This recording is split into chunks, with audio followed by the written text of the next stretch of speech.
3, 2, 1.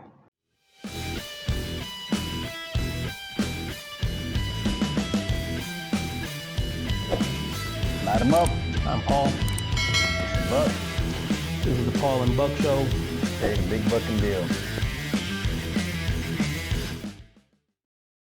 Yeah, so I was just walking in and there's a traffic delay and Yeah. took a little we're while, but we're back. We're Paul and Buck, big Buckin deal. what's going on, guys? It's been a while, but at the end of the day, like I said, we're just gonna get together and just talk about what's going on. Yeah, if we can get people on, we can get people on, but everybody wants to get on because we've got so many people in line. We can't get them all I fitted in. I had some guys lined up today, and of course they were. You had to cancel them, right? Because you got too busy with the fans, right? At our door. Yeah. There was just a lot of stuff going on. But yeah, I had a couple guys that were. I'm not gonna say their name, but they're hitting pretty hard on the index 6 and 7.0. Oh yeah. There's a couple cats that were terrorizing. What's the a best couple weeks class? ago. What's the best class to get in, or what class are they in? They're 6 and 7.0 index. 6 and 7.0? 6 and Okay. 7.0 index. What's the popular one to get in right now? I mean that the indexes are pretty. There's always usually about 10 or 30 cars in those each classes. one? Yeah. Okay. Yeah, they're. I mean, it's piggybacked always off of like the little gangsters, right? The 530 one that's been popping up pretty good lately. But they piggyback off that. But there's always a good outing on any of those. But we're gonna go into a lot of things. But about the guests. So here's we just backed out. We're gonna do it another time. But so here's the one. So here's some of the Yeah. classes that I thought I'd bring up. So Well, we yeah, can all, man. discuss. So we've got a Netflix original movie, Too Close to Call. That's October 24th, 25th. Got that one going on. Yeah, we've got. That's the I like the way they spun what that else one. we got? Yeah. Oh, yeah, that was great. Yeah, that's the. Well, let me say them all. The ones that at least That I are was coming able to up, bring. right. Now we've got the Central Texas year in for now. That's Friday, October 24th. Is that the same as the other one? Yeah, so it's the 24th. So the Friday the 24th is an Big Sleep invitational. presents Yeah, that's Too a Close big. to Call. That's a Too Close to Call. That's gonna be a shootout. That's a 8-car invitational, or it's not invitational, it's just an 8-car shootout on Friday, and I think they got OG Extreme 6 and 7. I think they were going to do a day truck class, and then Saturday is the all-out shootout. That's invitational, so that's gonna be a big weekend. Now, what else is there? Because there's some others there. I was trying to grab them all, but Yeah, so Racebook isn't too friendly to popping up so, stuff unless you like on so it. today is October 1st, already October, right? And it's been a while since it's been on, but it's already October. But they got burnouts for Blake. That's Michael Hollis's, right? That's this weekend. I guess that's the 3rd and or the 4th. The 4th. So that's always a big one. He's got indexes. He's got a 530. He's got a lot of street classes. I think a couple street classes. A 28 small tire class. That's always a big outing. There is. Are you set up for any of those to go, or? Yeah, I'm gonna do the one at the end of the month. I was gonna try. So another one that's going on this weekend is Tamayo. They got the True 10.5. That's the one I thought I had. Yeah, seen. That's not the this Netflix weekend. special, is it? No, that's not the Netflix special. Oh, Well, okay. there's some. Tamayo is the one on Tubi. Yeah. That's the one. So Tamayo's got the True 10.5. That's an index. That's this weekend at Little River Dragway. Man, I wanted Sunday to make that special? one. Is that it? Sunday still? No, it's Saturday. It's Saturday. It's now? Saturday. Okay. So they're having So they created, and I'll put his name out there, Ronnie Bailey. A lot of those guys, they put a 650 shootout on Friday night. So that's I think it's a 125 buy-in. So is that the one that they were asking for a while back that they wanted a Friday night hangout Probably. or something? Yeah. Okay. Well, because oh goddamn, I just drew a blank here. It's all right. But vitamins. Clark Clarkson. So Oh, he yeah. was the one that was Big always kind of stereo. initiating some shootouts on Friday, which they always work out pretty good. But so they're putting a 650 shootout on Friday night, and then it's gonna be open test and tune. And then Saturday they're having again True 10.5, Run What You Brung, a 6.0 and 7.0. So that's this weekend too at Little River Dragway. That's going on. I was gonna try to make that one, but I got some other things going on, other obligations, if you will. But I'll be at the one at the end of the month. You run the 6.0 or? I'll run the 5.0. It'll be the 5.0. Yeah, I figured you. Yeah, well, I mean, we're gonna bring the 55 out because we did some stuff on it this finally. So the 55 will probably do a 6.0, but that's probably not gonna come out towards the end of the month too. But so got that, all right? And then they got Ennis. They got the Fall National, NHRA. That's on the following weekend, which I think is the 11th 11th. And then they got the Vintage Drags. The Vintage, that's what I was going to say. That's the Vintage Drags are the 18th. I guess I missed it. That's the Vintage Drags is going to be October 18th at Little River. That's always a big one. We'll probably make that one. And then, but like I said, we'll take be the out. truck or the 55 or both? We'll take both. Well, I'm not going to take the truck. The truck is not worthy. I mean, it could probably win some races, but it's got street tires. It ain't gonna do nothing. Right. It's just a nice truck, though, man. No, if you guys ever see his brown truck, he's had it that way since the very beginning of the 90s. Yeah, it's been a while. And then when you walk up to it, it's been a while. It hasn't changed. It still looks as nice as it probably rolled out of the paint booth. It looks, but it's like the technology is the same thing. That's what I was talking about. Well, the valve covers, the intake. You probably got the same gaskets on that intake, right? Yeah, that motor hasn't been taken apart since probably '99. Probably had that together before even roller cams. Yeah, like I said, it's been together since '94. But like I said, we had the heads off a couple times. But it's a beautiful truck. Kind of want one. It is old. It's it's vintage, like valve covers, air cleaner, everything. Just. But you intentionally keep it that way, just a reminder that was where you started. That's the way I like it, and I don't want to.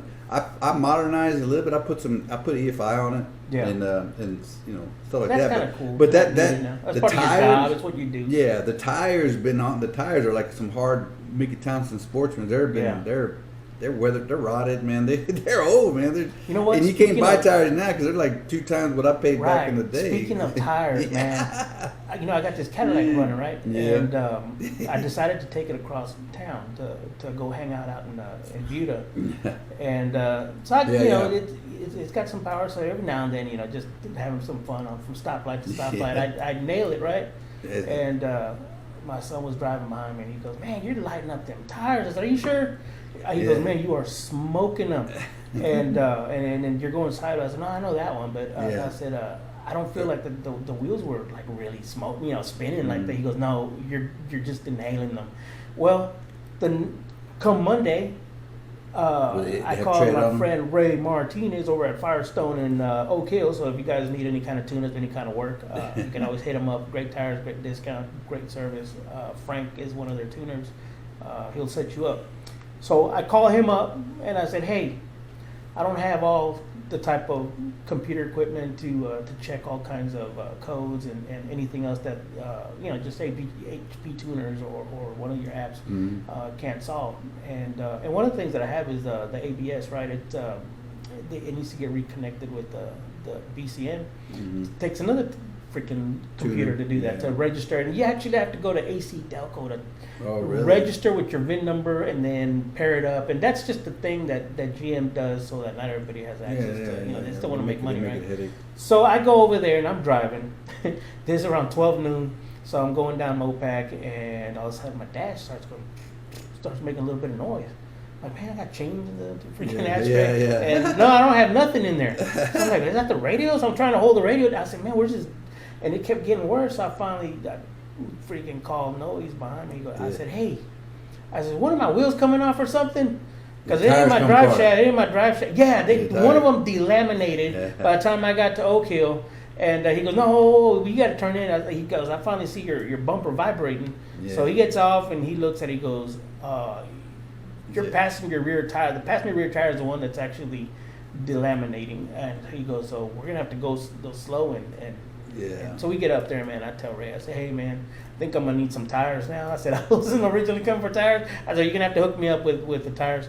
So you got to watch it, man. Even if you sit new tires or if you've had them for a while. Were those tires new? They were new, brand new. But, if they sit, yeah, the inside, I guess if it's cord or rope, whatever the hell it is. I don't know what these tires are made of, but they'll delaminate a little bit. So Yeah, you gotta that- watch it, right?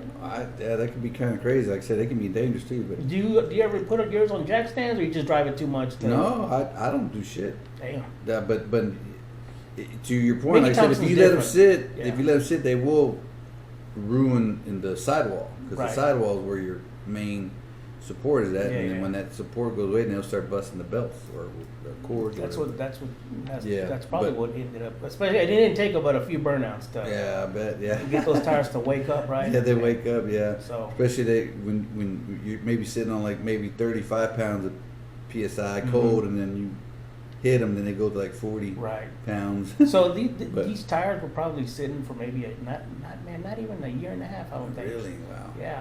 Yeah. And so I was like, well, I guess I'll have. Well, to, like I said, you found out how much the tires have gone up. Everything's man, the tires. 275 60s.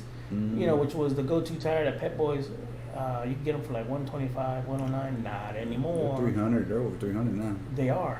Yeah. I just gave some away. Yeah. Brand new to Yeah. my brother-in-law for just for some. I didn't need them, man. It's not gonna hurt me, but yeah. If you look at the tire prices, everything's gone up, man. Yeah. How's Holly? Is it prices on Holly gone Oh, up? everything. I don't care. Yeah, all the industry, everybody prices Everybody's up with just everything. hurting. Yeah, I wouldn't say it's hurting. They're just falling with Pay to play. What's the tariff? It's the tariffs. I mean, that's Yeah, what it the is. tariffs. Yeah, I mean, tariffs are hurting. I wouldn't say it is what it is. because a lot of it is being imported. A lot of these companies Well, have it's, their uh, stuff it's in materials. China or right. It's the materials. Like you're not gonna you're gonna find very very very very few people who get like steel and aluminum from America. Everything else is overseas. Right, it's all coming from China. Yeah. So, but and I say because everybody knows this. I mean, no secret. Over the past year, probably everybody's seen the price increase maybe twice already. Right. Like across the board. Mm-hmm. Of some type of way of fashion, whether it be racing parts or whether it be, cell phones, whatever it is, right? It's just there's some form of fashion where there's a little increase, but again, the economy. I mean, people are still buying it. Oh, People yeah, are still they're buying buying it. You just have to You're still pay the selling, price. and it's just you need to make some stuff up on the bottom, or I should say on the back end, where hey, we're going to give you, free shipping or something, Right. whatever it is. But they're trying to manage that, and it's helping. Yeah. There's some things that they can wash the price off to where you're not taking all the burden, but but And when you got with them, Holly had been acquiring a lot of Oh. little companies that couldn't stay afloat because of the way it was before even this administration. Oh. And so they had acquired Mallory, Excel. yeah. They had acquired a lot of good companies. Well, actually, so MSD before we acquired Fuel MSD injection. they acquired Mallory and Excel. Oh, did they? They had it under, and then we acquired MSD, which was Oh, wow. Yeah, so, but even before that, because MSD been part with us since like 2017. Yeah. Okay. So way before like right before that. COVID and Yeah. but even before that, I mean, Well, the industry was- they're buying they're buying companies. They got Either you a lot sell of out brands. to Chinese investors or you sell out to the next big guy here in the United States. Edelbrock never caved into that. No, we're still America because it's owned by an entity here in Yeah. the USA. Yeah, all these performance. Yeah, products, it's a Holly Performance Brands now because Right. it's part. They're public now and they're a trading company. So you got investors, you got to appease, you got to make sure you're making money. So, but we're the mechanical fuel injection. Mm-hmm. Who was it again back in the day? Hillborn. Hillborn. They acquired those guys. Mm-hmm. Yeah, mechanicals no more. You ain't gonna find no mechanical shit anymore. Right. So it's all EFI, but yeah. But well, I know, but I mean, they acquired the patents and all that stuff for the Yeah. intakes. And Yeah. So if you want that old school with EFI, Well, Holly is actually the name you look up. Well, Holly, yeah, because we acquired Holly.com. Hillborn. Yeah. I can't remember. It's been a while, but if you're still looking for mechanical, you can still go to Alki Digger, Alki Digger. Yeah, they have a lot of Newfield. stuff. They still, Yeah. and they got to a point where they sell their own stuff. own right? stuff that it'll correspond over to any mechanical Hillborn. So that's where you go, and we know that's what I say. Holly knows that's the route people go because mechanical is still out there. Yeah. Mm-hmm. And even our EFI Hillborn is Right. it was it's still there, but it's not like it's not quite as popular as they thought it was going to be. Right. But like I say, Hillborn, do they sell one with already the EFI conversion setup, or they just sell you the parts? No, it's already converted. No, well, I take that back. You got to get it converted. You got to get an intake that's got fuel rails. Okay. We don't do that. We just sell the EFI kit, like an injector, the wire harness and all that wire stuff. harness and stuff. Yeah, but it's designed for stack injection, whether it be any brand. If it doesn't have to be Hillborn. There's the other ones out there. But do you sell the stack injection as a new setup, or it's still that y'all don't remote? No, it's like if you find one, then we'll sell you the you're stuff. right. Yeah, would. Like I said, you or the end user would have to get a Hillborn. Like I know Oscar was looking, and there's guys out there because there's a guy out there that is. Well, there's a lot of guys out there. Yeah, Oscar asked me. There's a guy named Andy Starr. He used to work for Holly, and he did the Hillborn stuff. And if you go look up his name, Andrew Starr, he does. He's got a '56 Chevy. He does a lot of drag week, and that thing runs like eights. Yeah, it runs like eights, and he does drag and drag. Yeah, it's EFI. It's EFI Hillborn, but he retired. He's got his own consulting company. I think it's Star Performance or Consulting, but. He does he'll help you. Yeah, you need to get somebody who knows how to consult because you have to synchronize those butterflies. Yeah, it's even the mechanical. You got to get the airflows. All those got to be stacked flowed right. They sell an airflow meter just independently, just for. But the thing with DFI, you can set it easier than you can a mechanical. Yeah, because it's got the barrel. Everything's. You ever hear those mechanical guys? They come up with a line and they're like. I did like 2,500, 3,000 RPM. You're like, golly. Yeah, Mr. Glenn, he did one for I can't remember. There's an engine or a custom shop builder somewhere on the west side of Georgetown. Anyway, it's radical. I mean, they snappy, and you got to tune them. You got to know what you're doing. Ronnie Santa, because he was running mechanical for the longest, he goes. I asked him because I acquired a mechanical setup for a small block, and that's when I had the 55 and I was going to run it. So I started schooling myself on how to tune and all that stuff, and I had everything, and I called him up and I said, hey, I'm thinking of running this setup, and he stopped me real quick and he goes, are you going to run alcohol or are you going to run gas? So no, I'm going to run gas. I'm going to put it on the street. He starts laughing.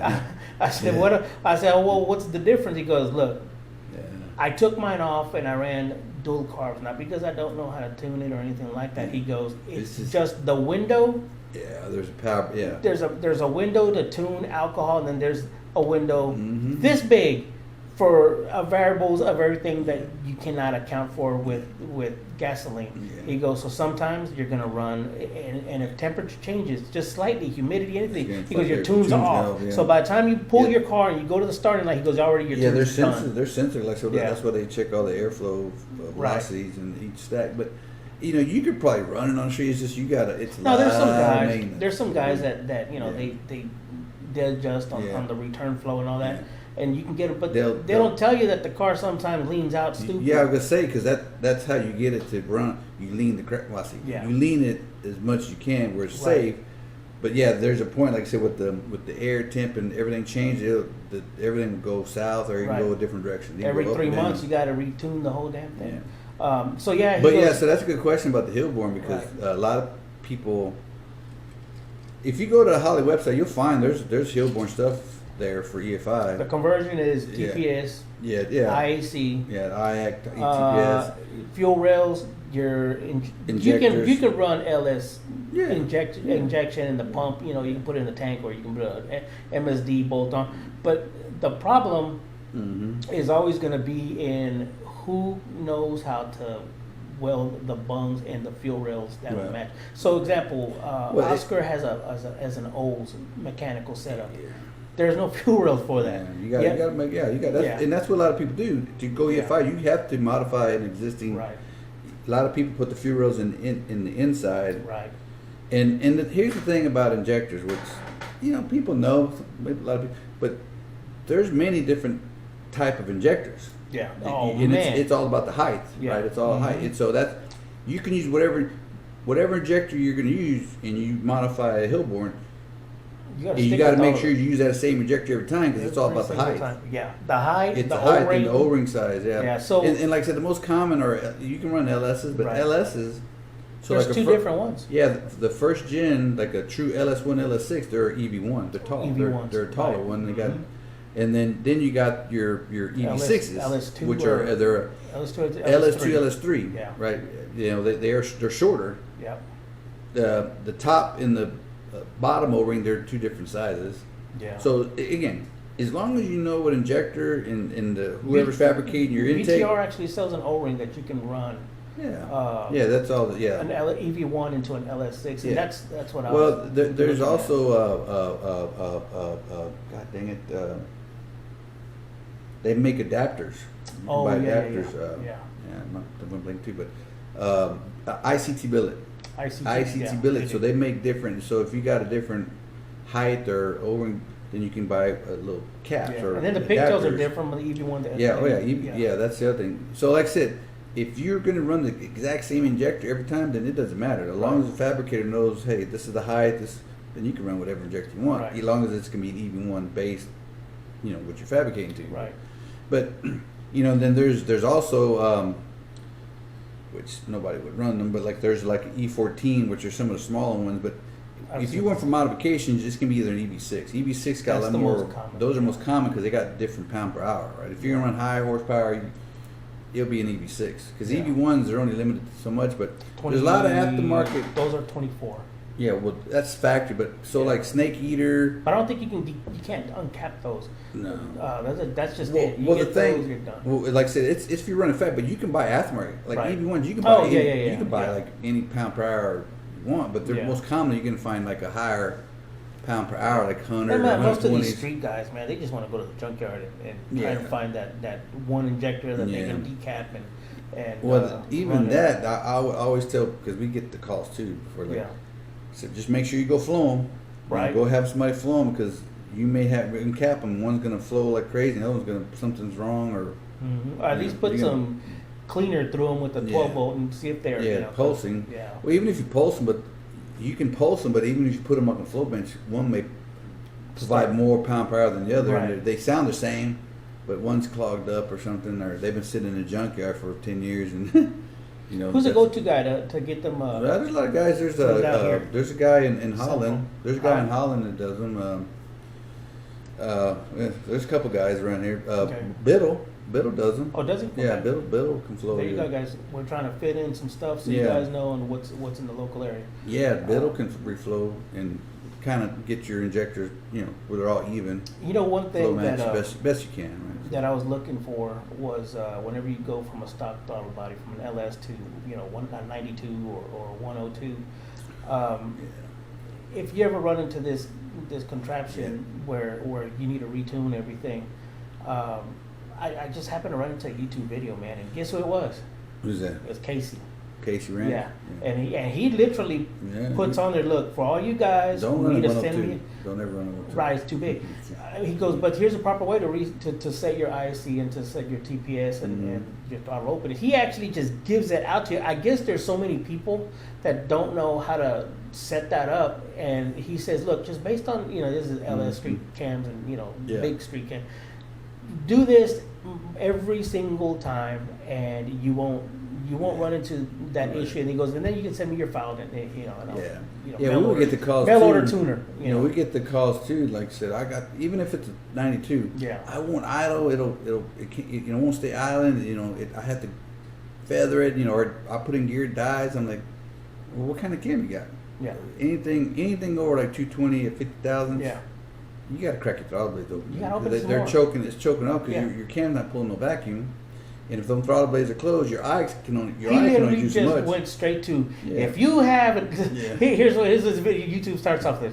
If you have an MS4, you got to turn the screws twice. At least he goes, just go base to that. He goes, you can't screw this up. Even like on sniper throttle bodies, I just a 4-barrel, same thing. I won't idle it in the eye. The eyes, at 100, well, your eye's wide open, but it's still not getting enough air. I said, go. You gotta open I tell them, go so do 2 full turns on your throttle blade position screw, reset, do a TPS auto set, and then get it cranked up. Because here's the tip.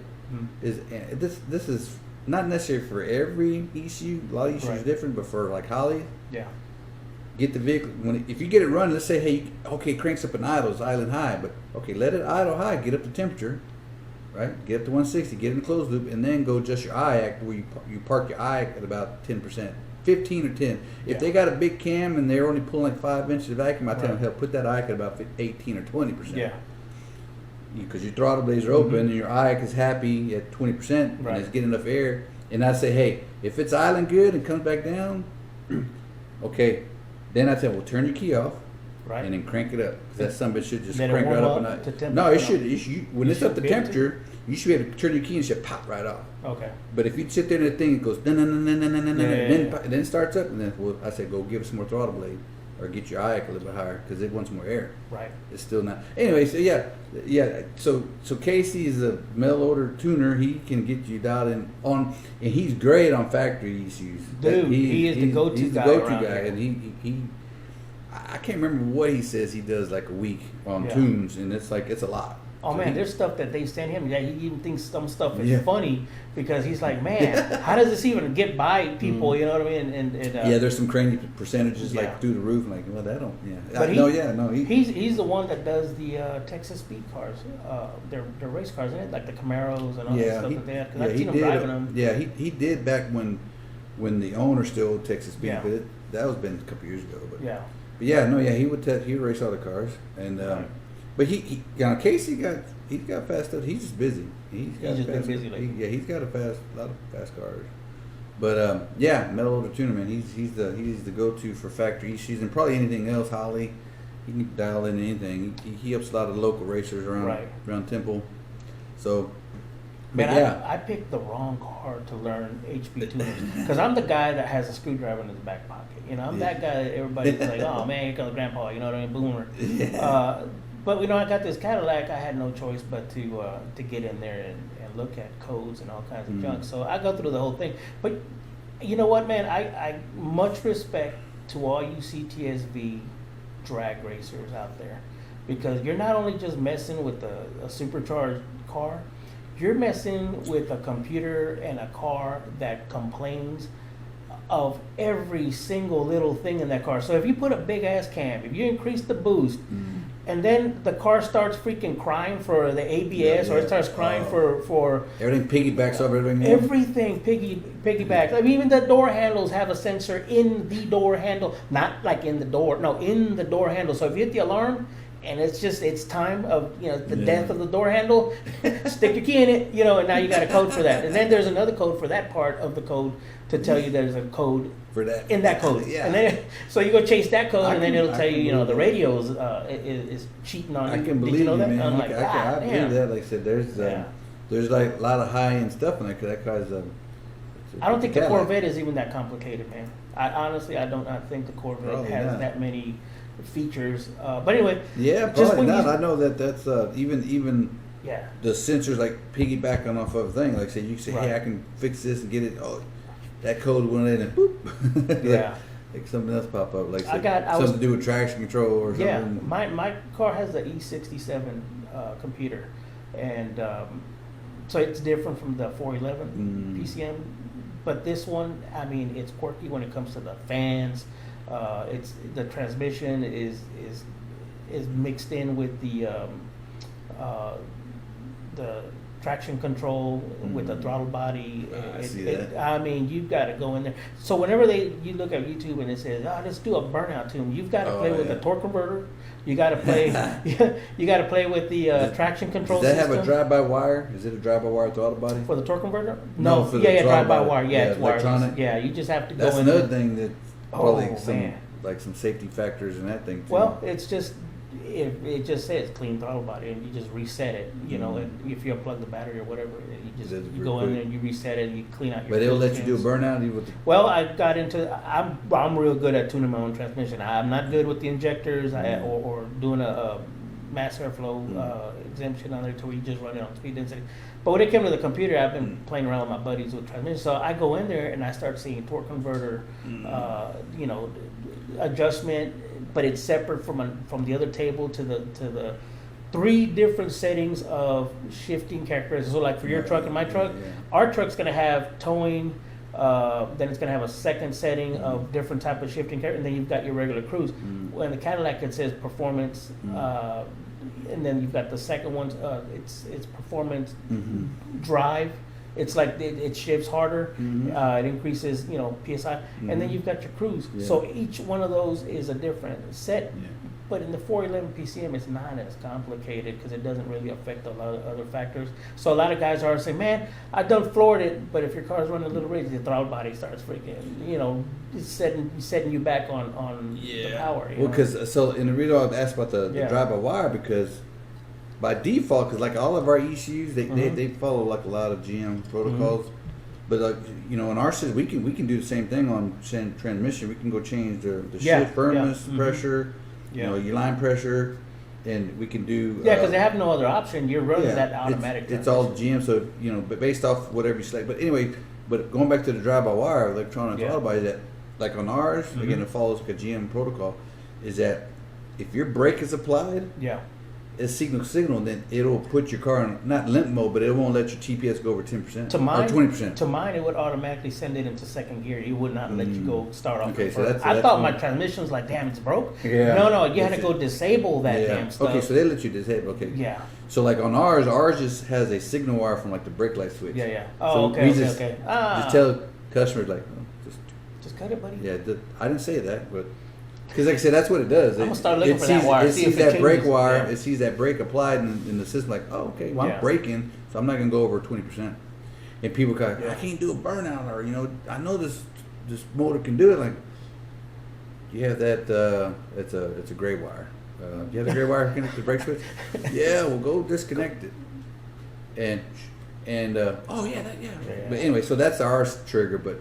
Again, I'm sure there's probably more complicated stuff than besides it going straight to second. HP tuners. You can disable that. The owners of HP tuners, they'll go in there if you want to modify a 6L80E, and if you know what you're doing with HP tuners, it tells you take these tables, just do this. Take this, go ahead and do this because you're not going to need it, and don't even bother locking up your converter. You can lock it until you live in a fifth or sixth. High gear. Why would you want to lock it up in 1, 2, and 3? And which is weird because I can see how HP, because there's a lot more things going on, but like on ours automatically doesn't go lock up until high gear. So it's already preset. It's defaulted to high gear. Yeah, because you're not gonna. Well, I mean, because like I said, when you're just cruising, right? But I can see how people may want to. I don't know. Somebody wants something different. Like I wanted to go lock up in third gear. I don't know. But yeah, I can see that. Converter, but I can see something kind of weird. Somebody would want that, but yeah, there's some YouTube videos like, what is it, Cletus McFarlane? There's a tuner in there that's in his YouTube video, and he's showing the guy that details cars, the older guy. Yeah, he always throw him in there to I don't watch Cletus, so I was just watching that one video. No problems with you, buddy. I got you. They're showing him. We're going to talk about some things that we've been seeing. But that's a whole so they put him on the computer. They're trying to teach the old guy. Okay. Because he's real screwdriver. I mean, he probably has just vice grips right now. He's good. Now he's cool. They're showing him how to get on the computer and how to set tunes. So there's this one guy that got an old truck, right? And they're like, hey, this guy wants burnout. We're gonna give him burnout.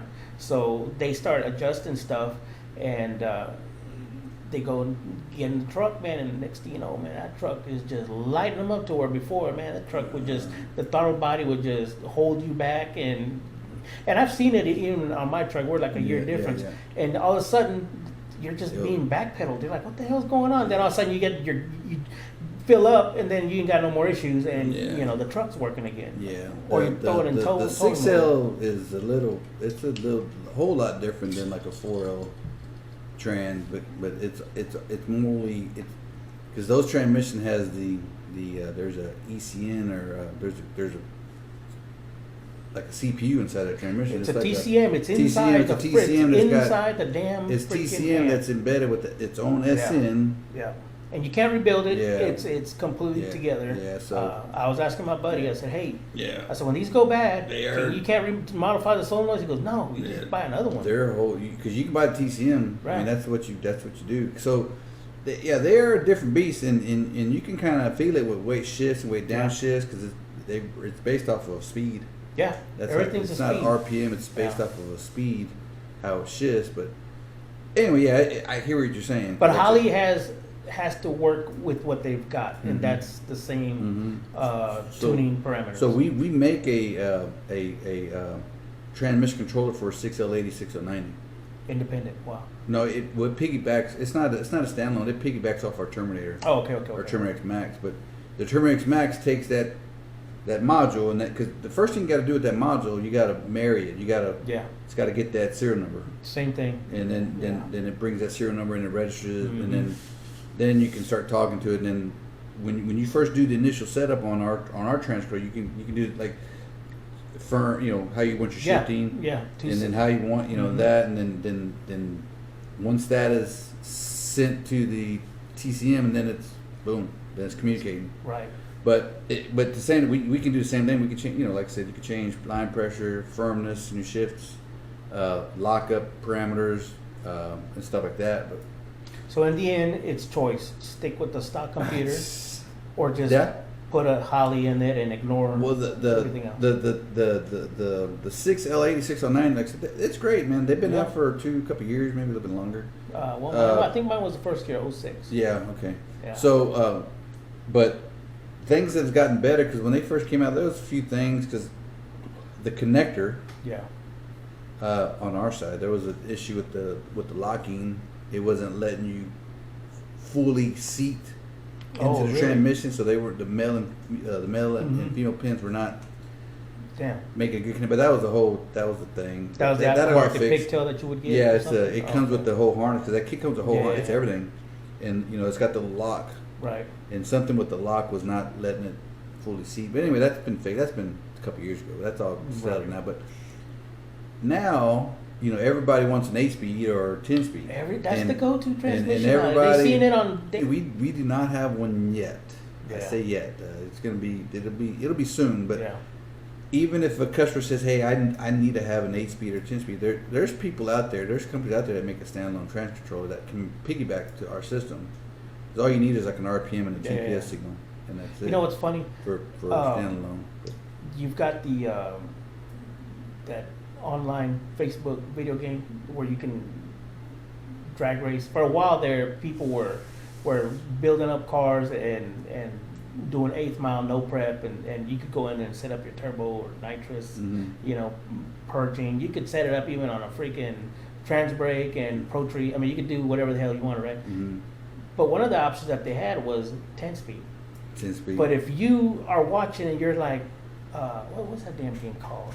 I don't know. I played with some of these guys that do no prep even right now, and I was like, I go in there and immediately I set up my suspension, I set up my shocks the way I would do my real car, and I'm like, the hell with the 10-speed. I want a 2-speed and a trans brake. You know what I mean? Yeah. So I go in there and I set up it, and I'm kind of getting beat by.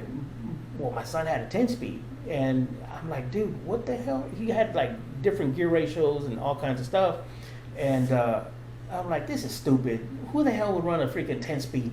You know what I mean? Yeah. Nobody at the track is running a 10-speed. Nobody's going to run a 10-speed. It's just all, because that's just basically off of, I'll say algorithm. They say, hey, this is the setup, this is what's going to, I don't know. But then the Mustang came out. But the 10-speeds are one thing, because on the performance side on racing, nobody's running 10-speed.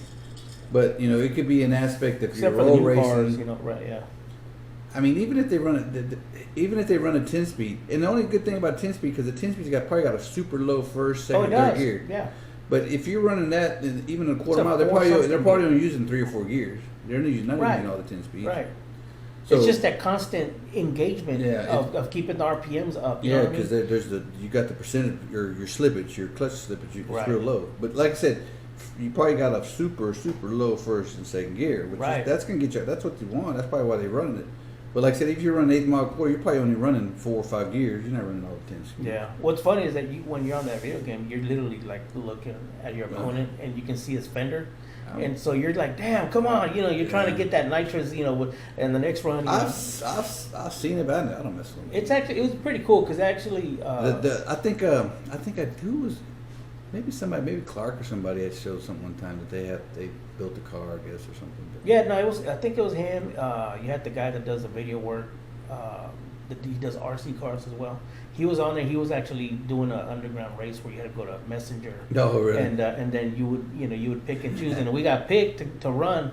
And I thought it was my son's Nova that was running real good. But nah, he got freaking. It was on the starting line, man. He had his delay. He said it just a little too damn slow, and that's it. That's all it took for a half a fender. But he was running a 10-speed in that damn thing. I'm like, nah, in real world settings, man. I said nobody at Little River gonna run a damn 10-speed. Well, like I said, I can see where it's it goes to bam, bam, bam, and your RPM is still where it needs to be. But like I said, but it's pretty good on there because you can you can adjust your weight ratios on where you want on the front or the back, just like a real car, and that'll make all the difference too, but yeah, 10 speeds, like, But 10 speeds are, like I said, when the 10 speeds first came out, they were shit. Yeah. I mean, but that's been a couple, 2 or 3, 4 years ago. Now they figured out whatever the issue was. They're good. Like I said, a lot of the heavy duty trucks have 10 speeds, diesels. So yeah, 10 speed is the way to go. But like I said, but going back to where we're saying about they may be looking for like an 8 or 10 speed. Right. We don't have one. We will eventually, but there's a lot of standalone transmission companies that probably that have one. So do you recommend converters to what converter to use on a 6L 8090, or you just whatever? No, we just help you connect? No, we don't have, actually, we don't, and I say we, B&M and Hertz. Yeah. And Hayes, we also sell Hayes converters, but we don't have nothing for 6-speed. Nothing. So it's still. So I mean, if they were to call in, hey, I got a 3-speed or I got something power glider, yeah, we'll spec out a converter from, but we don't have nothing for that will have to be through like some other, PTC or somebody, another high-end converter company, but. It's the same logic, Is it a lockup? Yeah, more than likely it is a lockup. And then what's the weight? Final, what's your gear ratio, tire size, what's your cam, all that stuff. It's the same, to give them what kind of stall speed they need or whatever. Because that all plays a big part. How much the car weighs, and is it gonna be a street strip car? Whatever. So horsepower, all that shit, right? It's the same stuff, but. So moving with that type of technology. Yeah.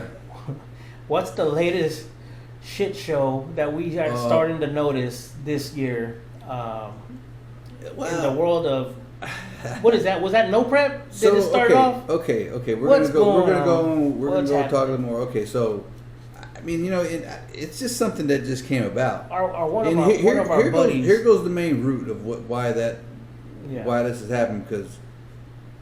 Going back, talk to about Cletus McFarland. He does the all-wheel drive versus rear-wheel drive. Yeah, that happened today.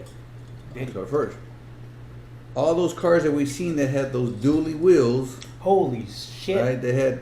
And I thought it was actually real dually. That's what they're testing for. They're from what I've seen and what I can gather is that they're testing to go to this again, the all-wheel drive versus rear-wheel drive, and that's. And it may be a fad now. Maybe I don't know, but so. So I saw a red Mustang with the 4 tires in the body. Was that just a mock-up, or was that another car? Real. No, that was real, because he was running out there, and I got a picture of it. That's he was running out there versus that's what it was. So that video we seen that one Mustang with the dually wheels and the wheels are hanging out. Right. He was testing for that rate of all-wheel drive versus rear-wheel drive. That's why. That's what they're doing. Was he building that for that red car? Or that's somebody else? No, it's a totally different car. Wow. It's a totally different car, man.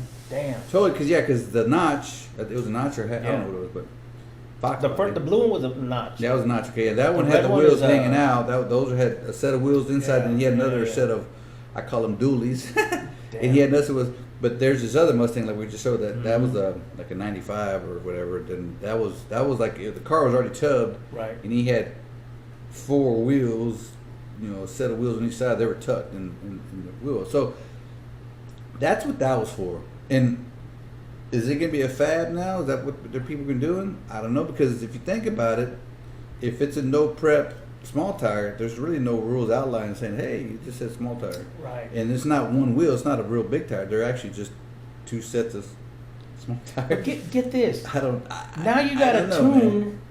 4 tires. You got to work with 4 tires of pressure, heat. Yeah. How you set the tire pressure on that inner wheel? Anyway, yeah. No. That's weird. The thing, you know, I could see it where they're trying to go more contact, more rubber to the pad. It's gonna but like, say, how are you gonna tune on 4 wheels back there? It's like you got to make sure the tire one's pressure doing all good, safe. the other one's not doing good. Like I say, how you gonna check the tire pressure on that inner wheel? Maybe they got the stem and inside. Hell, I don't know. I mean, I don't know. You're gonna be watching all 4. But that would be crazy. I mean, why even go through that hassle just to go for one event that eventually is going to outlaw you? That's probably, that could happen. As of right now, I don't see it because it could be just a fab. Right. It could be just. And by the way, is that all-wheel drive won the race? Or rear-wheel drive didn't even win. They didn't even come It was close? from Texas. Those guys from Texas. Yeah. They won. Was it the truck? Yeah, the one that won last year. They Yeah. won it again this year. I think it's the same one. Yeah, it's I don't know. I may be farm wrong. truck, not farm truck, But it was in the finals. It was a rear-wheel drive car. Yeah. Lost to that truck. So with that being said, I said, was it worth it? What I don't know. I'm just kind of torn. I just kind of find it kind of funny. But you're going through all this. I mean, there's a big stack of money you win. Then you're wondering if the But rim then you think about, what about the safety? What if the lugs break and that wheel goes flying off somewhere? It's a mesh of adaptation. Yeah, that's crap. adapted some way. It's not like they got like 10-inch long wheel studs. I mean, there's, you know what I mean? So I mean, it's safety. I mean, you got to look. Either you run a dually rear end. I can see it being stable. I can see it not Right. getting crazy, out of shape down track. But it's just, what if something breaks and something happens? And I saw that spacer. hopefully that doesn't happen. But yeah, I saw the spacer, and I've seen people at the shady track. stuff. At the gasser, there was this one guy. I think he was doing no prep. It was like a T-bucket or something, and he put a spacer on his car and to run a different wheel, I guess that year.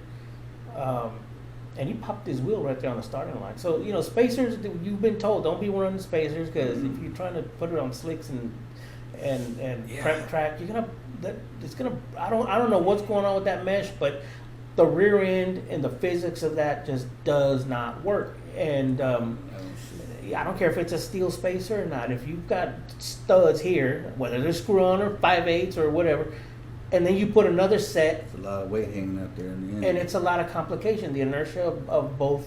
Yeah. It ain't, man. I don't know. Well, like I said, that's what we're talking about. Yeah. I was like, I mean, I think they must have used the ultra black Permatex. something. Yeah, So it would freaking keep steady, Yeah, that's. I mean, hey, it is what it is. I mean, that's the fab that's going on. Hey, more power to you. Like I hope it works out. But I'll watch. I'm gonna watch this. If it's on YouTube, if we can find it, we'll watch it, man. I'm gonna be watching this. But like I said, it's just, hey, it is what it is, man. They got their own thing, and I give it to them. Sometimes they're creative. Sometimes the things they think about. There's a, if you go on Facebook, there's a Facebook cat called Always Send It. That's you've probably seen it. That like the '67 Chevelle. It ain't got no I was front just end. gonna say that one. Okay, so that car. okay. I like Chevelles. Have you? Okay. I like the street racing. So he had it down. He had all this nice technology. He put the turbos coming out of the back towards the back of the trunk, and he had this little nice wing that was, when the rear suspension planted, that wing would, trying to provide all the downforce on the rear of the wheel. But have you seen it lately? He made it front wheel drive now. Yeah. He put in which, I think he thought outside the box. Now that's the direction. That's the car that's that more used to. of a, That's the car that used to just drag the back of the car on the street. It had like the front end travel through the roof, because he didn't have no front end on it. Right. Was that a on purpose, just not to run a front end, or just? No, that was on purpose, because when he first bought the car, it did have a front end on it. Yeah, it was an actual race car. And then somewhere the evolution of the no prep, because you see a lot of it started no prep with that cars blue now, Mustang with the weights in the back. Yeah, the 45. Yeah. Yeah, that's got the butt hurt bar, but and of course they had that foot long, counterweight where hung weight and just when you start looking at the evolution of those no preps, that's what it was. You want all the front end travel to plant the rear, right? And they're looking at the moon. Now the guys here in Austin, when they adapted to that, their cars actually still look good. They're not. I mean, it's not going to last long. It looks like a car. It's not going to last long because they're going to try and keep up to win money. It's evolution. But everybody has the struts with extra long shocks, Baja shocks. I don't know what the hell they're doing. The only guy that I know, and he will not keep shut when stuff gets out of control, is Sievert. And he basically says, this is some stupid shit. And you know what? Well, his Camaro, it was hanging in. And he won a few races, even when these guys were doing all this. He's like, you know what? Still tune it, just tune it. How many guys are out there willing to test it? Well, like I said, that evolution, like I said, this could be a fad because next month something's going to change. Next year they're going to be doing, they'll be doing something else. And I'm not down now, for that. Are they fast? I'm down for build a rear end to do that. Like those cars are fast. I mean, they fly. But what if an inside tire pops? How does that work? Yeah, exactly. I mean, there's a lot of things. It's going to rear steer if the outside one pops. Well, it'll be bad. Like I said, there's a whole lot of things that I got questions about. But hey, like I said, it may be just something for this event. Maybe it's safer if one tire pops and the other one still keeps rolling. But I mean, how often does a tire pop? I mean, it's not often. Well, if you don't put bead locks where they're supposed to be, and the tires, too wide. They're more likely they're going to be screwed in. I mean, but even a screw in is going to be. But again, there's a lot of things. Like I said, it could be just a fab. It could be something they're just doing for this race. Fuck, I don't know. But it is what it is. Who is we'll follow it. I'll see what's who's responsible for this craze? I don't know, man. Like I said, it just come out. Like I said, these guys think outside the box, man. They go. Where are they from? Are they from Texas? I don't know, and I don't really care. I think they're from Kansas. I don't know. They're somewhere out there. I seen them, and it's the first time. Well, there was a couple of days ago. That's when that notch came up and was like, whoa. I mean, it got a lot of hits, tags on like even strange axles. I mean, like everybody was like, hey, this is what's going on, or what the hell are they doing? Because it's like they had the other race, no prep race was like, man, am I gonna have to race against that? You know what I mean? And they started freaking sharing. Well, I don't think it's ever been to a no prep race. No, but everybody who's seen the YouTube video or whatever, they kind of started like, man. Well, that's what I was saying, that they're looking like, say, what is this? But like I said, it could be just a fab for this. They thought it was AI. People thought it was AI. Some people were like, that's not real. No, it's real. I've seen it. It looked real. I mean, it looked real to me. Like I said, people think outside the box, and that in those races, like, okay, hey, they're trying to stretch the rules. To where, hey, they're not saying that's not a big tire. It's really not a big tire. No. It's two small tires. Too small? Two small tires. You're going to have to come up with a too small event. Yeah. Man. And even that. You got to run 6.0. The all-wheel drive guys, those guys are running away with it. And that's respectable. They're going to have their own race, because they got trucks. All-wheel drive it's just like a four-wheel drive in the mud. I mean, you got an advantage. Even Ford says, we'll give you a stock four-wheel drive F-150. Here, buy that. And that'll smoke a Mustang because it's damn 4 tires to the ground. It's all tires. I mean, that's an advantage. Like I said, you can't put a two-wheel drive truck in the mud. Four-wheel, there's advantage. Right. Same thing on the street. But that's just my opinion. But, outside of that's what caught the attention right now. This week. Trending. That's what was trending in the racing world. Which even the all-wheel drive, rear-wheel drive. It's fun racing. There's a big pot. A lot of people went. What's the number? What's the number up right now?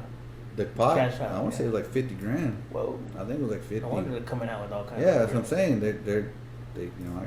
they're coming out. They're doing what they got to do to try to win that money. And I think it was $50,000, I think, or not more. It's that money and that was put up by Cletus. The Cletus. real track. That was put up by Cletus. Oh yeah. Because he had that edge track, but they're also doing the FL2K.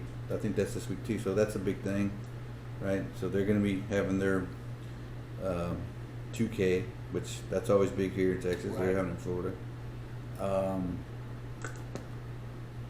You know, racing it. They also have the World Finals. Mm-hmm. You know, that's where you got the imports and domestic, and they run a quarter. That's in Florida. No, that's in like Maryland. I think that's like in Maryland, or that's like in November. Right. That's not November. But FLK, the Florida 2K, that's in Florida. I think that's this week. This coming. That's week. Where you get the imports. Yeah, it's the imports. I mean, they got the roll racing. They got that going on. But the World Finals, that's in I think it's in Maryland. Does Holly sponsor some of these guys? No. They don't get involved with too much of that, right? No, man, they don't. No, and I'm just saying it loosely because we don't deal with like the no prep stuff. But yeah, that's even the Street Outlaws. There's maybe like one or two. They didn't want to promote it.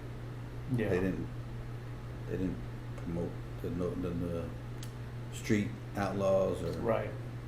So anyway, but it's catastrophic when shit happens. You know. Yeah, I mean it's you don't want your name there. Even when we would go like. We went with Thomas to that one, right. And we went. They did filming. Mm-hmm. We couldn't wear no hats. Like slogans, we had to put tape over it. Like we had a shirt. By the event coordinator or the company? No, it was the company. That was Discover. That was Discover. Discover had them. You couldn't wear like a Holly shirt. You had to tape it. You had to put tape over it. Or like if you had someone you had to put a piece of tape over. Yeah. Because they didn't want to pay no royalties. No, yeah, you have to. And it's like I said, it's exposure. It wasn't like they gave Discovery to advertise their product when they're doing something illegal, right? You know, so. But anyway, yeah, the racing scene, the racing stuff that's going on in here, it's gonna be pretty big. Like I said, there's a lot of, and again, I'm not bashing those guys. Those guys are fast. All the cars, no prep. There's two different worlds. I mean, you got straight, you got track. Oh, and then you have the gasser world has also evolved.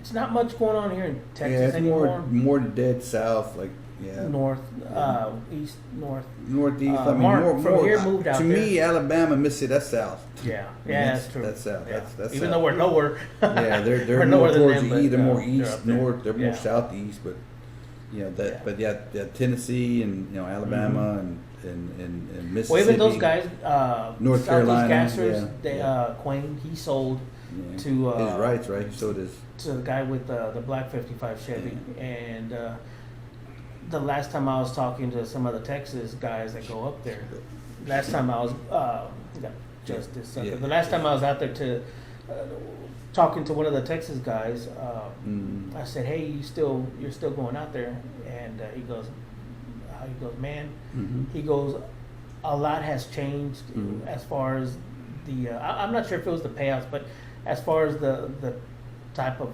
car and the type of horsepower." He goes, it's like everything, it involves and it either gets out of control or it pushes you out because it caps you. Money. It caps you. You're right. Yeah. So he said that. Thomas went last year to go watch Mark, and he's supposed to go again in November. Right. They're having something in North Carolina and watch Mark. Cause Mark got his, he's got that at 56. Or I guess he bought it from Quayne, right? So that car has been flipped around a couple times, right? Yeah, and the last one was the pedal, Flower Power or whatever it was, and that was Quayne's. That was the wife. Cynthia. Yeah. Is there something flying around here?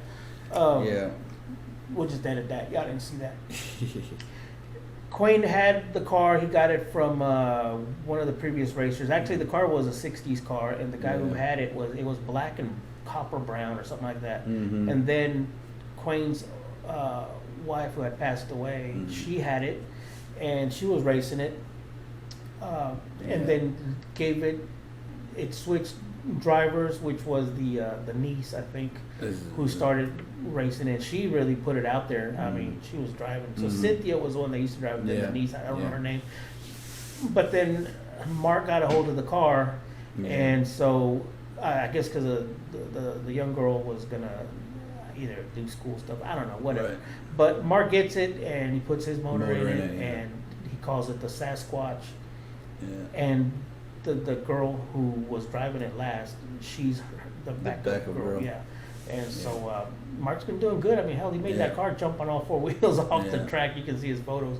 But he's doing great with it. And but I mean, he's also in a pool of a bunch of fast, all motor eighth cars. That I mean, hell, you'd have trouble catching some of these cars. They're so lightweight, you know. Yeah, they're lightweight cars. They got big, high screaming small blocks. I don't doubt that some of these small blocks are approaching 800, 900 horsepower. Small blocks, you know, because they have to be all motor to be competitive. So that 4-speed is doing some serious business going down the track. You ever seen those guys? I mean, they're just freaking bouncing. Well, there's Steve McNamara. He's got one, that Chevy 2. Yeah. He's been running it, and it's a wicked, that thing, 8,000, 8,500 RPM, you know, shipped in or launched. How would you feel if you got to drive one of those cars? What would you be thinking with that high RPM? I'll drive it. That's what I grew up driving. I should take that 283 to about 7,500. That's what I learned. And I mean, with the 4-speed? Yeah, it had a Saginaw. That's what I learned to drive, was that. And I'll drive it. It ain't nothing. I'm sure it'll be fun. It's a handful because you got to drive. It'll shift you from left to right. Yeah, you got to drive. It'll make you do some weird stuff. But I mean, hell, I would love to do that. But like I say, at McNamara, because you know McNamara, you can see him every time he shifts. It does it'll do like some weird stuff. But right. Good track, you shouldn't have a problem. But sometimes when you race at Little River or some tracks that are not quite so great, it can be a handful. But yeah. If it's a heavier car, I guess you're okay. But if it's one of the little lightweight, little freaking 2,500 pound, 2,600, I mean, damn, you're basically flying past the 60 foot. I don't think the tires even touch. You know. But so that's what was going on in Gasser. I mean, you can still see everything has to be hand painted. If you ever see his car, it's hand painted Sasquatch. Yes, it's not quite as big here in Texas. Right. I mean, they have a little following. Sometimes they have some events there at Little River, but down there, the middle of the United States is ruled by small tire cars. It's big because when Thomas said he went, he goes in at least each class there was at least 30 cars, 20 or 30 cars. Yeah. So it's big over there, and it's always going to be big because that's probably where it started. Over there, but they also have the snowy winters. And they have downtown, downtime. Big time. To where they're not racing like year round. And that brings me to what you guys are seeing right there. Yeah, there you go. And the reason why you see that little Chevy too, the little gray one, is because when those guys have downtime and they're snowed in, they go into somebody's dungeon and they're running for the same amount of money, but in those little the little slot cars. So that little slot car, the little gray Chevy too, you can buy all the motor, the little parts and everything, and it's a resin body, but it's off for one of those 125 scale cars. But you put on a real quarter mile. No, it's probably eighth mile. Eighth mile. Because they had one here in Austin. I went to. Was it eighth or is it like a scaled eighth? Scaled eighth. Okay, that's whatever. How many feet that is. And so you put it on there, and you've got to also quarter scale. Make sure that the car doesn't pop wheelies because then it loses electricity and stuff off the front contacts. Right. But that's what those guys are doing. But they've got aluminum weld wheels that look just alike, and it's really cool stuff. The only reason why it doesn't catch on here is because when we say, "Oh man, winter's coming," we're talking about 80-degree weather. 80-degree weather. I mean, you can still keep on running, racing all day long. Listen, it's raining, right? Yeah. So there was a track here in town. It was in Pflugerville, and when we got there, the guy goes, "Oh man, I just sold it because nobody was." But it was, Butch Lake, the famous guy here in town, drag racer. His half brother was Hans. He invited us to go over there, and they were doing freaking. I think it was just circle track. I want to call it NASCAR. That's how right? Like a true NASCAR. NASCAR. No, it's Indy. Yeah. Oh, okay, NASCAR. Yeah. And so, I mean, damn, I don't know. I think at 65 years of age, man, I don't think I can control my eyes, man. Seeing them things, I mean, it was so fast. But man, he was, one of the best up there in running that little track. But the drag track was diagonal right in the middle. It's upstairs. It's by a baseball field. And he said, he goes, yeah, we had it right here, man. And so I brought the little Chevy too. Actually, by the way, I got this car from the twins, Mark and what's his brother's name? Mark and Anthony? Is it Anthony? I don't think so. Oh man, Yeah. I'm bad with names, so don't get mad at me, Cisneros, dude. Cisneros boys, yeah. So he had this one, and he just had it on display over at Hobbytown where he works.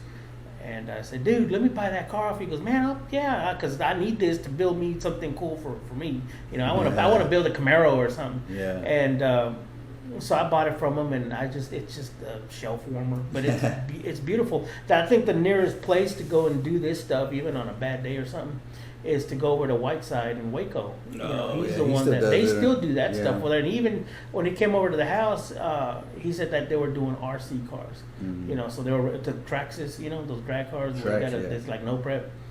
He says, yeah, he goes, that's what we got going on over there too.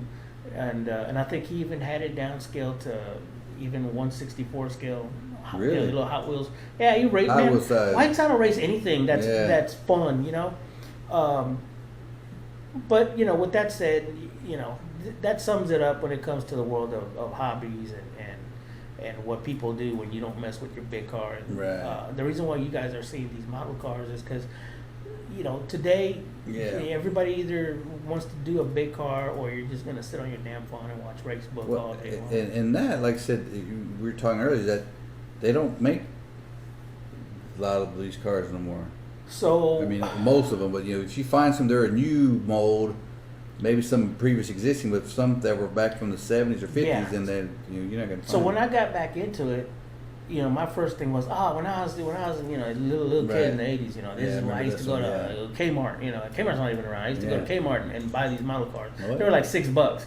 But my buddy Oscar, man, he goes, look, have some fun with some of these cars. He just builds. I'm like, yeah, I definitely want all my cars back that I built and, you know, overglued and screwed up. But you know, overglued, yeah. And the reason why I'm gonna touch on this because I'm actually going in reverse, and it's gonna end up with the car guys, right? With me, it's gonna end up with the car guys from the 50s and 60s. I started looking into these models, and people, this is just as hot as it was back then. It just depends on whether you're into it or not. But there's a bunch of guys from 30 years old on up, because the younger crowd, man, they're not into this. They're going to be into a video game. Yeah. But from 30 years old on up, everybody's trying to build some badass car from back in the day, or they're trying to make somebody's car from today. Well, what do you do if you don't have those whales? You know, what if you don't have? Because all it is in these box models is retooling the same box. Same wheels. You have the same wheels. You can't get the same Yanko valve cover, or it's the same. You know, not even Moroso unless you're in NASCAR. But 3D scale printing has come a long way, and so if you want your car, you can't buy it at Hobby Lobby, but you can buy, say, a Camaro, a '68 Camaro. But if you go online now, you can buy the chutes, you can buy the seats, you can buy the Proline motor, you can buy. I thought it was pretty cool because, you know, I did it back when I was a kid. Yeah. Is that you would take a car and you get like a funny car. You have that funny car, but you try to get the big tires and put it over here on the door. That's and how then you mashed it up. You would I would melt the like X-Acto, get the X-Acto knife and kind of, you know, cut the plastic. You look like shit. But they make back half kits now. Now you can buy a whole back half where you can cut the back. You can do your own back half on a model car, which is pretty wicked. And then get tires, like I said, 3D print some rims. So it's the whole thing is motor. Yeah, the whole thing is kicking back up. You can get LS motors now with the EFI Holley EFI tonal ram system on it, and with the throttle body, and everything is so precision. Right. With these 3D scale machines that it's better than the original stuff that you would buy back in the day. But moving from how, you know, I just wanted to show how everything evolution started.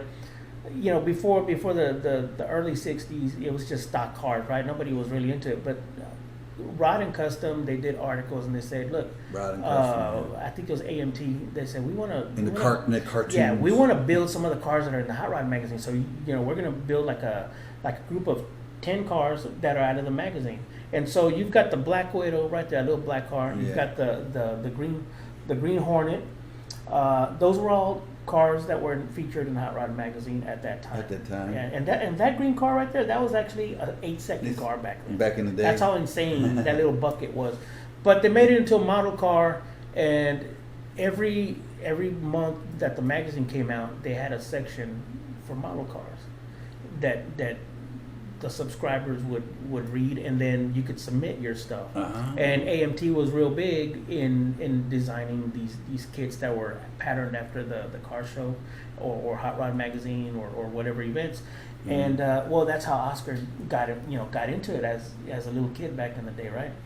And so if you look at the box, you can see how the boxes have gone from their size to this. For example, the Chevy 2, you see the size of the box. So the little box where the Green Hornet is, that's from the early 60s. Mm-hmm. Then if you see the Corvette box, it's just a little bit bigger. That's the late 60s. And then the 70s is the upper Corvette box, which is the Can-Am look. That's like the Corvette Summer looking. Right, Corvette Summer. That's when the 70s, wide bodies were the starting wide to get bodies, crazy. yeah. You had side pipes, crazy. yeah, you had John Travolta edition. Yeah, You had Farrah Fawcett. Yeah. You know, those Corvette. Right, okay, yeah. And I managed to find me one of those boxes because I just wanted to have one because I remember when I was a kid, right? So that's how it kind of morphed. But today it's like, man, I don't want to be putting crackers on my car. I want to put some welders or something. It was always the same one. Yeah, it was always so same. now you just go online and you go to eBay and there's a bunch of guys. You know, you're guilty of 3D printing because you do stuff for race cars. Well, these guys also make their wheels. And because man, if I can get the 3D print shit, I can do it myself. But I've seen some places where they sell their prints. Or they I did acquire an AutoCAD file for a ProMod chassis. Really? That you can. I mean, 125 is 125. So where'd you get it from? It was online, and the guy goes, "Man, I'll sell you the CAD for like $10." Yeah. And all you gotta do is find the 3D. There's a place. Yeah, there's a place that will sell like parachute mounts, wheels. Yeah. I gotta find it again, but it was you paid you. They didn't sell like you buy, but you would pay for the 3D print, right? And then you can download the files and you can try to print it. Sometimes those are tricky because they're based off of a tiny scale, and then you got to blow it up to your scale portion it to your scale. It was kind of a pain in the ass. But the one thing that there's a guy, Mike Powell. He just passed away. Rest in peace, man. But he had actually built the 2-lane blacktop 55 body with the flip nose, so he actually molded it. But you buy a stock 55 kit and you put, everything's patterned for that, right? Well, there was that one black 55 that was always out there back in the day. It had a tilt front and it had the glass scoop. Yeah. But I mean, it's almost the same thing. 2-lane blacktop, you can paint it how you want it, but right. Yeah, but Well, they finally made the 2-lane blacktop. They did, yeah. Yeah, but it was patterned after that American Graffiti. But he made the body for modelers to make something because everybody 2-lane blacktop. Yeah, it got crazy right there for a little bit. Yeah.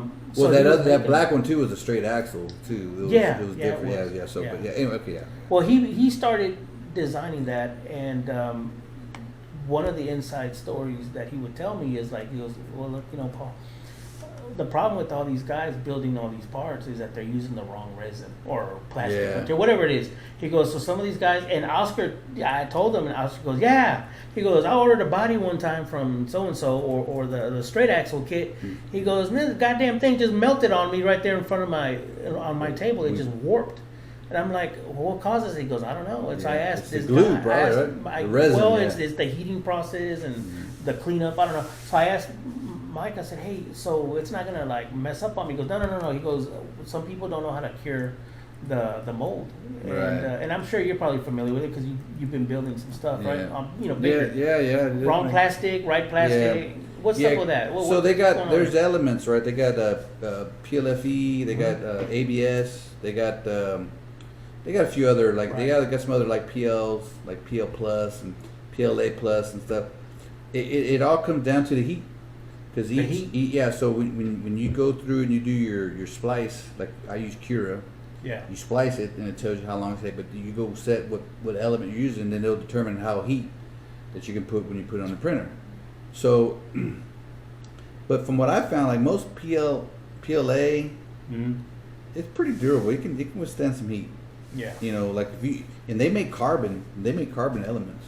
Like you can do like a carbon. You can buy elements. So I can make a miniature carbon body. Mm-hmm. It's pricey as hell though. Whoa. So it's in a lot of 3D prints can do it. Yeah. Because I think it takes a bigger nozzle. Because most nozzles are like a 4 millimeter. I can't remember, like real small. But yeah. But I think it takes a bigger element. But yeah, you can buy a carbon element. Carbon. And you can do a carbon body. You can do whatever for carbon. But it is pricey. I never play with it. I never researched it. I just use like PLA. Right. In PLA, you got different colors, right? PLA Plus. I think PLA Plus is it's a high heat fast. So like if your printers like prints, you know, if your speed's fast, you use like the Plus. Regular PLA, it can be moderate. It's still durable. I've made some stuff out of PLA, and I haven't put it to the test as far as heat. They say it's not the best, but there's other elements. So that's what it comes down to the elements. What was that car? You had a 70 Hemi Cuda. It was all carbon fiber. Kevin couldn't handle the power on a friggin' turnaround. It was like, I think it was a probably Hellcat motor on that thing or whatever. But the whole thing was carbon fiber. Can you imagine making that in 125 scale?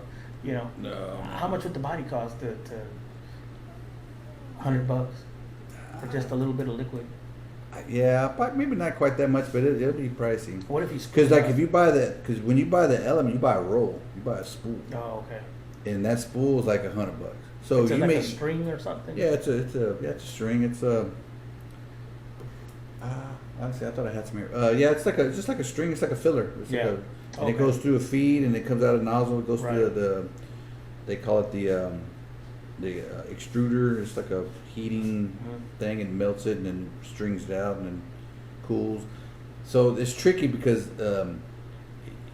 there's 3D print has a heating pad, right? Yeah. And that heating pad gets hot, and you got to keep it clean because that what bonds the start of your project, if you would. That's a little spider web that you see on the bottom. Yeah. Okay. Sometimes those little spider webs you see, or those little, they're basically just reinforcements. Okay. Because it just helps to stabilize the print. Because if it was just like a narrow body and you're printing and it's going out, well, it can tip over. Okay. So yeah, with those little strings or those platforms, you just break them off, right? And that's how the print is. But there's 3D printers that you can put element that it does like a chameleon style look, like a chameleon look, which is badass. Those are $high printers. I've had my printer for like 2 years, and I feel like I already need to. With all the newer ones that come out there, they're already. It's not really worn down. It's just you feel like new printers can just do like a whole lot more, like faster and more precise. Not a lot of, what's the best way? Not a lot of policing, because when depending on how much your printer costs, right? Like. Between it depends. 300 and 1,000. 300, 500 to like 1,000. Like I said, some of those times, like I said, if you put a print on, and you're like, oh, it's going good, and then you walk away, and sometimes because those prints can take, 10, 15 plus hours, and if something happens and you come back the next day and that shit's all, well, it'll fuck up the extruder end, the hot end, I should say, that's the hot end. And it'll kick all that up, and it'll get hard, and then you gotta buy another end. You can't warm it up with a lighter or something? No, it's caked. Because that element feeds through that hot end, and it gets just. And then when the print stops, you're like, oh, the print's done, and like shit, it fucked up with like only like an hour left. Yeah. You were like 70 or 80% done, and then something kicks off and it goes offline, and then you're screwed. Can you continue from that set? No. Oh, so now there's add-ons. No, so there's add-ons. Like if you buy a $500 for $300, there's add-ons that you can buy, like a camera. Okay. You can do this. It costs a lot more, but you can buy like a camera or sensor that says, "Hey, if something gets kicked offline, then it'll stop, and then it won't continue. Because if you don't, then it's just going to keep continuing, and your print's over here getting tossed upside, and that thing's still printing, and it's all backing up, all the elements. So it kind of looks like the Manhattan Project, where you freaking got stuck in the ship trying to go back in time. You're all screwed up. You're trying to make a character. That. But I mean, it's not. It's just all that element, instead of it going, because your platform's going down once you're damn. And what then, happened and to Barbie doll that Ray? shit's over here building up, and then it's just you're inside your '55 Chevy, all of a sudden you got molded up all crazy, man. Well, it's not really that. It's just the fact that you lose all your element, right? And then you can mess up your big end or your hot end, and you got to replace it. So, but like I said, they usually, if you wanted to add on something, you can buy like a camera that has, hey, if something goes offline, you can it interrupts. So the camera actually watches it then? Yeah, they got camera. You can buy a camera for a lot of these, like you know, whatever brand you have. They sell stuff like that, like a security. So even the camera is smart. Yeah. Damn. Yeah, you tie it into the machine. Yeah. And say, hey, when something, and they'll say, whoop, they'll pause, like it'll stop printing. Right. But where I was saying is like some of these printers, like they're open, right? A lot of the new ones, they're enclosed. I think those are a lot more better. Those are the ones that I saw a long time ago being displayed at Lowe's. Yeah, they had one. They have quite a bit of them. That was like a $600 one. That was like 10 years the ago. Enclosed, like, so the open ones are good. But like I found out firsthand, if you use that open one, like say, I used to have it here and it printed fine here in the shop. But when I took it home and it's cool, and I try to print something, that bed won't bond. Really? So it needs to be a good. It don't need to be cold. It needs to be kind of hot. It needs to be in the room. In the room. Wow. So like if you ever see these print farms, like they have like 10 printers, they're just in a hot ass room. Sweatshop. Yeah, because they don't. It doesn't care. The Bunch hotter of the little kids better. working in it. The hotter the better, because all you do is hit a button and just let that printer go, you know. And then the hotter the better, because it helps the material bond to the bed.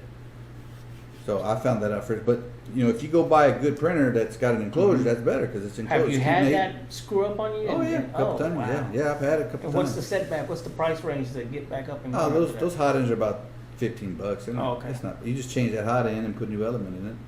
It ain't nothing. Yeah. And the nozzle, because typically when you buy a hot end, it's already gonna have a nozzle. But I bought some. You can buy nozzles for like $5. So everything's cheap in print world. Right. Even the element, you can buy. You know, big old spool. They go by pounds. Yeah. I mean, they're like $15. What did you get into 3D scales for? To start making? My boy. Your boy, and yeah, but I mean, as far as cars, yeah, did you find any use for it? Or? No, he went to the YMCA. He went to a camp. Oh, they had that class. They did 3D printing. So he come home, he showed me some stuff. I'm like, shit, let's do some stuff. I want to make these Legos. Yeah. I mean, I didn't buy it for me. I mean, when he wanted it and we played with it, okay, but I have made a couple of like mounts for like stuff in cars, like a little pad or mounting pad. Because you get into the Fusion, I mean, you got to know what you're doing. I don't know a whole lot of CAD. See, that's why I took AutoCAD and I did AutoCAD while I was doing circuit board, which is a complete different thing from everything that I've done on AutoFusion. I learned, but there's things that I don't know, that intricate, you know, good stuff. I just done like simple 2D, 3D stuff, and I don't make. Even the printing on vinyl, that's time consuming, man, to set up the machine and make sure it doesn't get out of whack when it's cutting around with that blade. Like I said, it's better to just subcontract. It's just better to contract out the stuff. But I mean, when you're playing with this 3D stuff, what got me was not only that, the price of screwing something up, but then not knowing what kind of freaking resin to be buying for certain products that require heavy duty or you can rubber. You can go look. You can go. I just done like a Google search. Say what's the best element for this. Yeah, they'll give you some options. And YouTube, there's a lot of YouTube guys that are out there that's got a lot of good information. Yeah. That would just give you some insight of what's good and what's new. Because PLA, that's standard. That's a standard element, and that's what. Like when you buy a new 3D printer, they'll give you a thing of PLA that you do a test. You do your rabbit or your bolt. It's PLA. So but the go-to guy that I started going to, I was like, man, I'm not gonna go through a learning curve. I don't have time. I already got other hobbies of cars and shirts drawn and stuff. Iceman, he used to do resin stuff back, and so I had a 502 motor that I had gotten for the longest, and I finally put it together. But then when I went looking for him, man, he's doing everything in 3D printing, and so all his engines, they come. Hell, there's a kit there that I got. It's an LS. that it's not even in pieces, man. It's like the printer just complete, and you can see the inside of the intake, like the Holly intake. I mean, it knows how to make the voids and even the names, the letters, and everything off the valve covers, the coil packs. It builds up, it builds like, around, it builds up all around. It starts from the bottom and it starts working away. It starts building up the little channels and tunnels or whatever. Yeah, no, that's amazing stuff, man. Can you imagine what our military, Black Ops, and all this shit that's up in Area 51? I mean, the stuff that they're making with those printers. That's where the technology comes from. It comes from this high tech stuff, And, well, it's that. I mean, just a CNC machine's the same thing. Same thing. Like I said, when you put a big chunk of aluminum and they get cylinder head out of it. TIG weld. Parts. Yeah. Aluminum head. head. It's all. I mean, the CAD, because that's what you're using. In like your CNCs is CAD. It's basically CAD. Yeah. Or some form of CAD. But it's the same thing, same logic, just using. I've seen Steve Morse, the engine builder, Steve Morse, the Pro Charge guy up north. He built the damn small block Chevy intake 3D print. I saw that. And he put it on the motor. Let's see if it'll hold up. Yeah, he was going to put the test. Yeah. I hadn't seen the result, but he's put it, and it fit perfect. I was like, God damn, that's like shit. So watch everybody want to get one of those as opposed to aluminum. Yeah, to see how it works, but. So, yeah. I mean, the 3D print. I haven't messed with it a lot in a while. I don't have a lot of time. My boy, he gets in there. He'll play with some stuff. How are you going with the CenTex? I know you've been. No, I'm busy, man. That keeps you busy, right? I'm pretty busy. Yeah, I finished up 2 cars. I got another car and. You brought Big Sleepy's car in there. Big Sleepy. Yeah, he just needed some touch up. He had everything in there. I was just finalize some things and I'll just finalize some things and clean up things. But he should be ready to rock. You wanted the 4 wheels in the back or no? What's that? You wanted the 4 wheels in the back? No, I don't think so. I doubt it. But then I got a little S10 doing a little LS swap, and I got 2 cars lined up right behind it. And every time I come in here, there's something. I'm gonna get that other truck. We're gonna get the other truck running here by the end of the year, so that was gonna be pushed in here probably here pretty soon.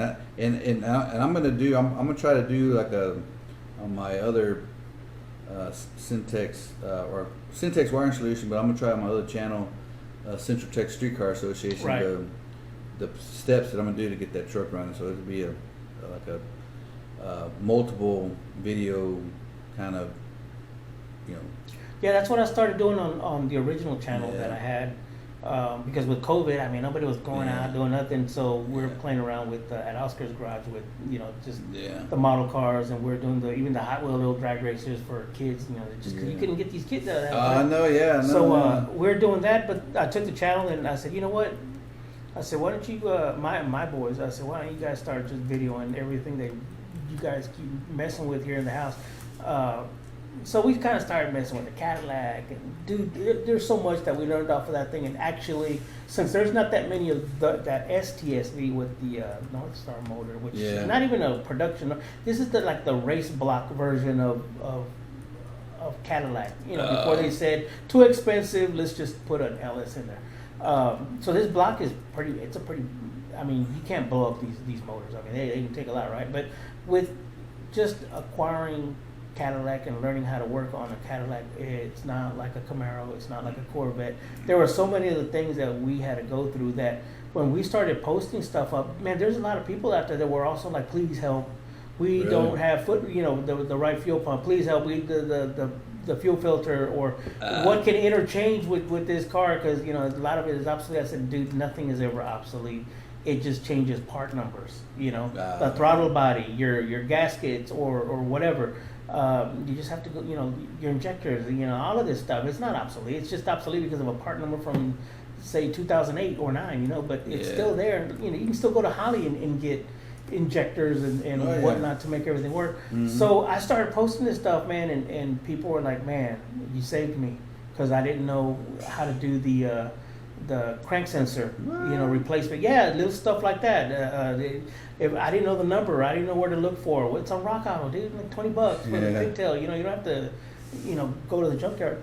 So I did that, and then we started playing around with, intake on the the Trans Am from Speed Products. We don't want the tunnel ram, the Holly. It don't fit on Trans Am unless you butcher up a fourth gen. You got the cow. Right. Yeah. And so, so we kind of, he went through the whole curve, and that's what we ended up doing. But yeah, to bring in something else like 3D scale printing, like holy crap, that's a whole new ball game, a whole new thing. No, I don't think that many people, unless you're going to be dedicated to that. Yeah, I mean, it's one thing. Like I said, it's a I wouldn't say it's a dying market, but it's. Weren't you going to get some kind of table laser cutter? I was looking into my other partner that I wanted to share the shop with. He was looking into one, and he might have got one. I haven't talked to him in a while. He got his Raptor in there. He messed with, but I mean, that's one thing looked at. Like I said, I mean, it's one thing to get something, it's another thing to utilize it and make money off it. Right. If it ain't making money, then it don't make sense. So you gotta figure out a niche and have something prepared. If you're gonna get something, you need to be on and the ball. Technology changes, and within 3 years, you're out of date, and you got to get something new. Well, it's that just what I'm saying is that if you're gonna buy something, invest in it, you need to have something prepared. Like, hey, I'm gonna make these brackets for X. Yeah. And have a plan and put them in place, because if that machine just sits here, it's not doing nothing. Yeah, there's a printer right there. It just sits there. Big old printer can do card, graphics, well, vinyl. It's the same thing. Yeah, it's like I said. So I can spend that money on something else. But like that one right there can do the hockey stripes. It'll do the skunk stripes. Come around. It does all that. Yeah. Do we have time to play with it? No.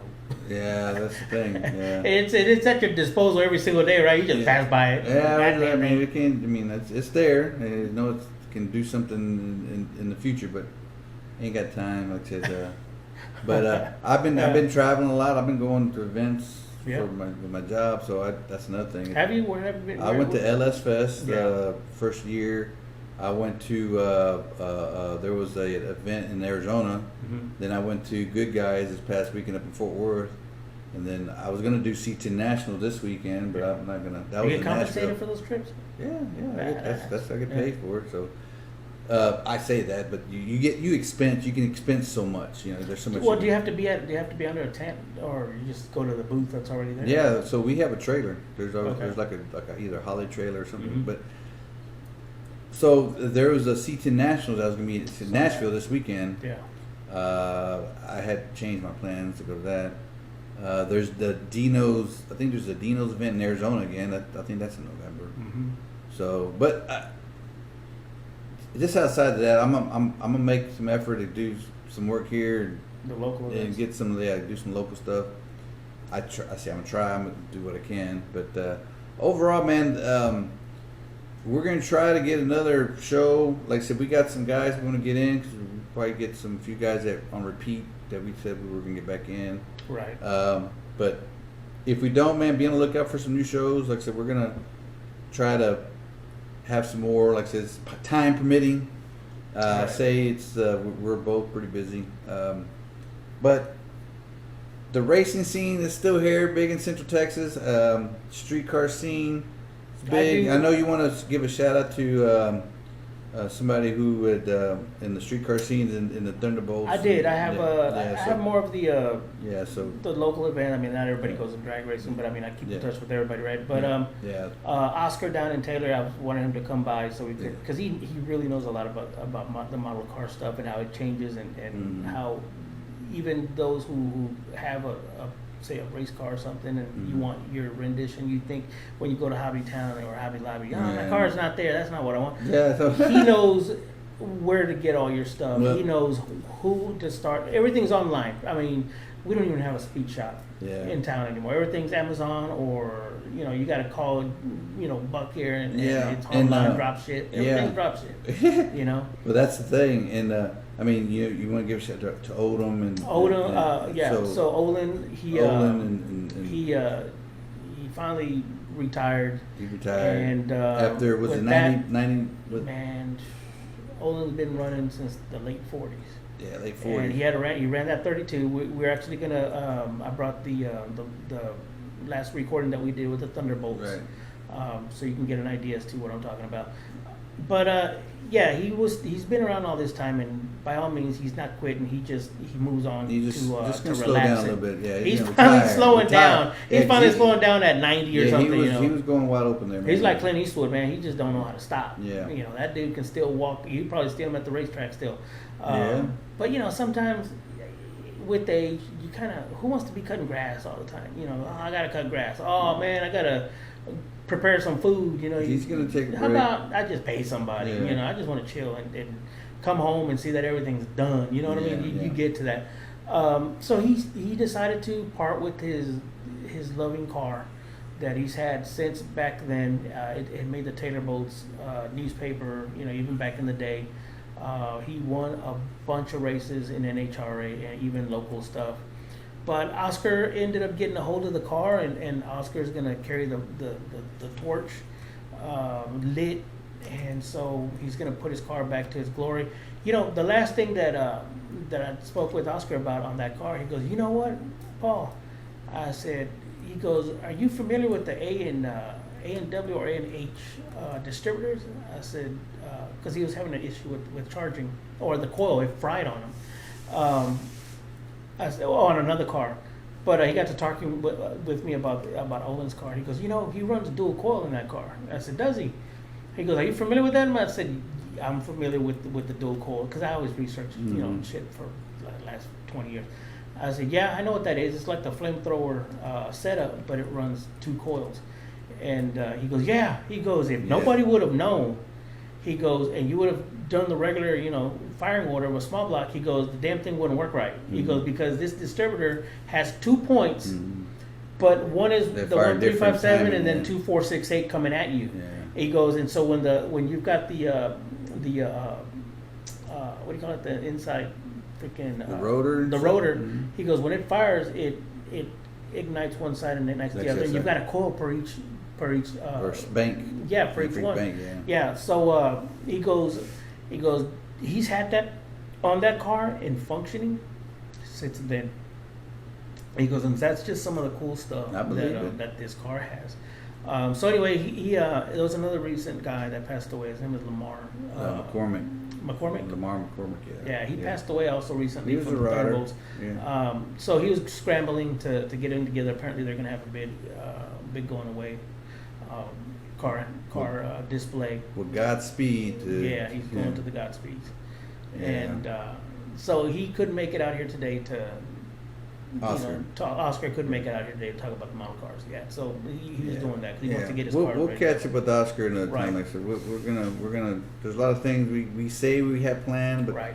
we're gonna do our best and fill everybody in. What's going on? I know this has been. Promise you guys, next Wednesday we will have another podcast of something. Yeah, but we'll always be here to keep on going. I don't We're gonna care try. if Like I said, if we could talk about anything, we can talk about how Yeah. we took a dump today or something. or- I got Dr. Pepper. Yeah, How about you? I got that new So, black cherry. Yeah. Oh yeah.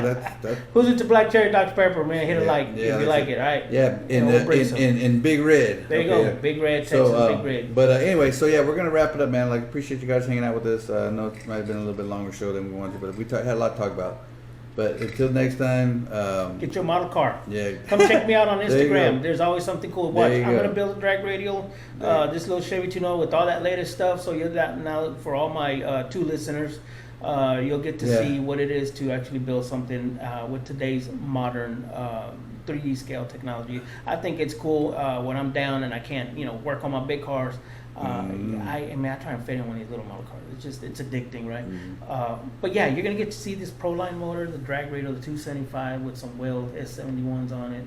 It's gonna be a full back half 4-link chassis, and it looks real. That's what's crazy. So if you can see it right here on the camera, that's what you're seeing. I've got 3 little engines right there. One's ProCharge, one's turbo, and one's Holley tunnel rammed LS. So I'll show you guys until our next podcast. Yeah. Who knows what we'll talk about. yeah, man. Peace out, guys. Until next time, man. We'll catch you with you guys. Peace.